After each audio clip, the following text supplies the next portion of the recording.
Assalamualaikum warahmatullahi wabarakatuh. Salam Om Swastiastu, Namo Buddhaya, salam kebajikan.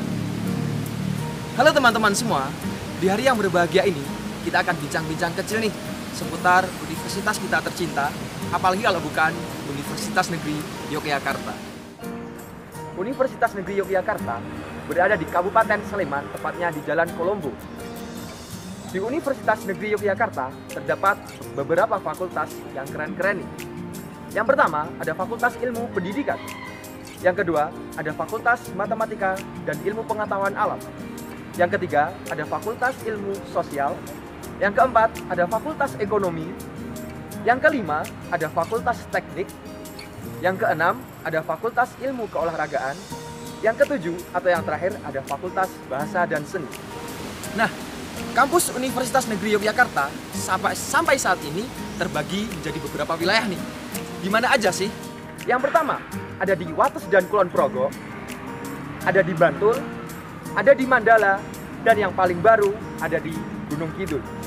Oke, kali ini kita akan membahas kampus wilayah UNY yang berada di Gunung Kidul. Dan kali ini kita nggak sendiri nih, kita akan dibersamai dengan Kementerian Dalam Negeri, Kementerian Aksi dan Propaganda, Kementerian Kajian Internal, dan yang terakhir Kementerian Kesejahteraan Mahasiswa. Sebelumnya perkenalkan, saya Iqbal Zaki Taqiyuddin. Selamat datang di UNY Talk dengan tema ada apa sih di kampus Gunung Kidul? Pertanyaan untuk Kementerian Dalam Negeri. Yang pertama, bagaimana perkembangan Ormawa dan Ormada yang ada di sana?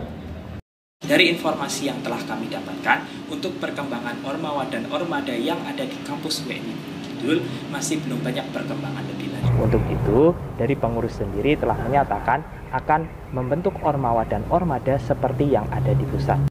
Tentunya pembentukan ini memerlukan bantuan dari berbagai pihak, termasuk dari pihak kampus pusat sendiri. Yang kedua, apa yang dilakukan oleh pengurus di sana agar Ormawa dan Ormada bisa berkembang?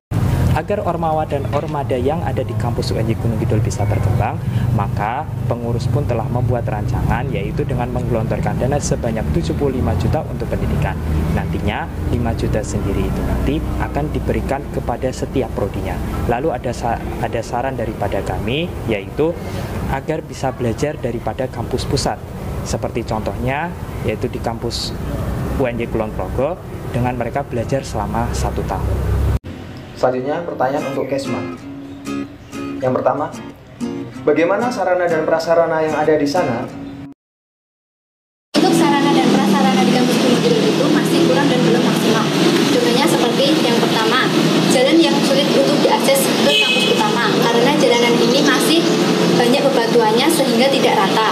Yang kedua, untuk keamanan di kampus Gunung Kidul ini masih belum maksimal karena di luar kampus itu belum ada penjaga kampusnya. Yang ketiga, untuk di dalam gedungnya itu sebenarnya sudah terdapat lift, tetapi untuk saat ini belum dioperasikan sehingga untuk menuju ke lantai berikutnya harus menggunakan tangga. Yang keempat, untuk lahan parkir itu masih kurang karena untuk lahan parkir itu hanya disediakan untuk motor dan untuk mobil itu belum ada lahan parkirnya. Yang kelima, kurangnya dosen yang sesuai dengan bidangnya. Yang keenam, persiapan pembangunan kampus itu belum maksimal dan belum memikirkan ke depannya. Contohnya, laboratorium yang seharusnya tidak dirancang untuk laboratorium, dijadikan laboratorium. Sehingga untuk kabelnya itu yang seharusnya ditanam tetapi tidak menjadi kabel tanam.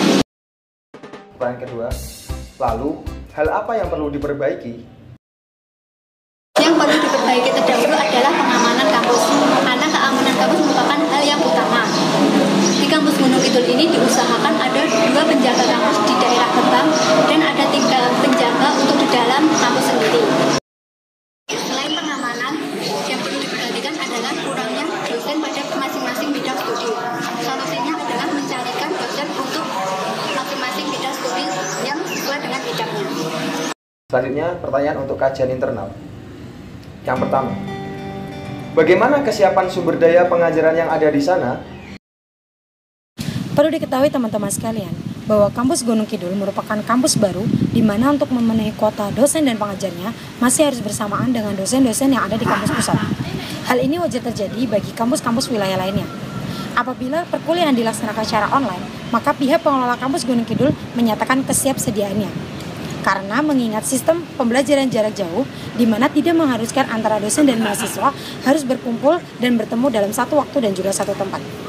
Yang perlu diperhatikan adalah apabila perkuliahan dilaksanakan secara offline. Karena nanti akan memicu munculnya masalah-masalah baru yang biasanya juga terjadi di kampus-kampus wilayah lainnya. Yang pertama, ketidaksiapannya dosen dalam melakukan pembelajaran secara offline. Banyak teman-teman kita di kampus wilayah yang mengeluhkan bahwa banyak dosen yang tidak bisa menghadiri langsung secara offline di perkuliahan pada kampus wilayah. Selain itu, banyak juga dosen-dosen yang tidak jelas dalam menyampaikan materi serta penugasannya kepada mahasiswa. Yang kedua, fasilitas yang kurang memadai. Pihak pengelola telah menyatakan bahwa 50% fasilitas di kampus Gunung Kidul telah siap untuk digunakan. Akan tetapi, apakah 50% tersebut telah dapat memenuhi kebutuhan bagi mahasiswa kampus Gunung Kidul lainnya? Hal ini merupakan suatu yang menjadi perhatian bersama dari pihak pengelola maupun pihak rektor. Karena mengingat bahwa kampus Gunung Kidul nantinya akan digunakan sebagai kampus diploma di mana akan membutuhkan lebih banyak perlengkapan-perlengkapan yang dibutuhkan. Yang kedua, mengapa harus ada kampus Gunung Kidul? Pihak pengelola menyatakan bahwa tidak ada alasan khusus yang disampaikan rektorat terkait pembangunan kampus wilayah di Gunung Kidul ini.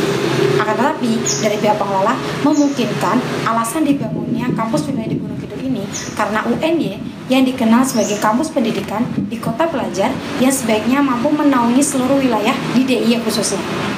Seperti yang kita ketahui, bahwa Gunung Kidul memiliki banyak potensi dari segi sumber daya alam dan juga sumber daya manusianya. Tapi dari pihak Gunung Kidul sendiri yang belum mampu memanfaatkan potensi tersebut, mengharapkan UNY dapat mengembangkan dan meningkatkan kualitas potensi-potensi yang ada di daerah Gunung Kidul.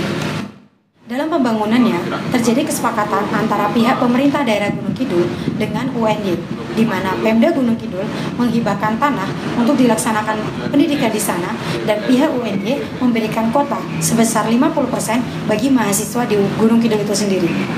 Hal ini berkaitan dengan sistem penerimaan mahasiswa baru nantinya. Akan tetapi dari pihak pengelola menyatakan bahwa tidak ada keterlibatan dari pihak pengelola kampus Gunung Kidul dalam sistem penerimaan mahasiswa baru ini karena sistem PMB terpusat di rektorat.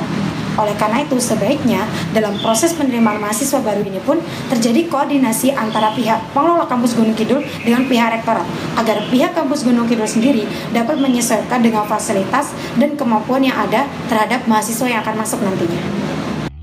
Selanjutnya, pertanyaan untuk Kementerian Aksi dan Propaganda. Bagaimana persiapan luring dan persyaratan luring di kampus Gunung Kidul? Berdasarkan data yang kami dapat dari Kampus Gunung Kidul ini sebenarnya sudah siap ya untuk menjalankan perkuliahan secara luring. Tetapi dalam prosesnya, perkuliahan secara luring ini hanya dibagi dalam kelas-kelas kecil, di mana kelas-kelas kecil ini hanya terdiri dari 10 sampai 15 mahasiswa. Dan persyaratan untuk menjalankan kelas luring ini, yang pertama yang pasti adalah harus divaksin terlebih dahulu, yang pertama. Yang kedua harus di swab test terlebih dahulu. Nah, dalam prosesnya nanti persyaratan ini masih ngikut juga dari birokrasi. Apakah ada tambahan-tambahan lagi persyaratan seperti apa? Seperti itu. Yang kedua, apa kritik dan saran untuk kampus Gunung Kidul? Keluar dari perkuliahan tersebut, sebenarnya ada kritik dan saran untuk kampus Gunung Kidul. Yang pertama adalah kampus Gunung Kidul ini harus sudah siap ya untuk menyediakan matrikulasi jadwal perkuliahan yang jelas, di mana matrikulasi ini harus sesuai dengan protokol kesehatan. Yang kedua, kampus Gunung Kidul juga perlu menyediakan fasilitas-fasilitas untuk menunjang protokol kesehatan. Yang pertama adalah hand sanitizer, terus sabun, terus tempat cuci tangan, dan kelas-kelas yang dimana ini berjarak antar satu mahasiswa dengan mahasiswa lainnya, seperti itu. Yang ketiga adalah membuat peraturan di mana peraturan ini untuk selalu menegakkan protokol kesehatan dalam prosesnya, seperti itu. Dan yang keempat adalah kampus, terutama kampus GK ini harus memberikan vaksin dan swab test secara gratis karena mahasiswa kampus Gunung Kidul dan mahasiswa UNY itu sudah membayar UKT, seperti itu. Mungkin itu aja ya untuk kritik dan saran untuk kampus Gunung Kidul dari mahasiswa, seperti itu. Oke, itu tadi teman-teman pemaparan tentang kampus Gunung Kidul. Semoga dengan pemaparan tadi bisa menambah wawasan teman-teman terhadap kampus wilayah yang ada di Universitas Negeri Yogyakarta. Sampaikan aspirasimu di kolom komentar dan jangan lupa share video ini ke teman-teman kalian. Sekian, wassalamualaikum warahmatullahi wabarakatuh.